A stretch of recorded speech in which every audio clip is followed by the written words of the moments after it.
Ini ke kereta EV nombor 1 dekat Malaysia sekarang ni? Betul ke? Sekarang saya dekat TRX untuk tengok Electrify Your Life anjuran Proton. Jadi mestilah ada IMAX 7 sekali dekat sini. Ada juga game yang anda boleh try untuk dapat voucher menarik daripada Proton. Kat sini juga anda boleh tengok sendiri IMAX 7 depan-depan mata. Terutama sekali kalau yang ada anak-anak tu boleh bawa sekali untuk try naik. Bukan tu je, siap boleh test drive lagi IMAX 7 ni. Lepas tu pada hari Sabtu dan Ahad ni juga ada talk bersama Amin dan juga Capri, pakar EV daripada Suai Cincau. Dan mereka ni akan share pengalaman mereka sendiri menaiki IMAX 7 ni. Dekat sini juga anda boleh tengok IMAX 7 boleh pergi sejauh 400 km dengan sekali pengecasan. Tak percaya?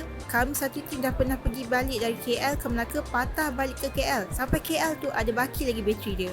So datanglah ke TRX untuk tengok sendiri kehebatan IMAX 7 ni depan-depan mata anda sendiri. Bermula 22 hari bulan 5 Khamis sampailah 25 hari bulan 5 Ahad ni daripada pukul 10 pagi sampai 10 malam. Pun tak lupa juga kalau anda berminat untuk test drive, boleh try bawa kereta IMAX 7 ni, tapi hanya pada hari Sabtu dan Ahad ni sahaja.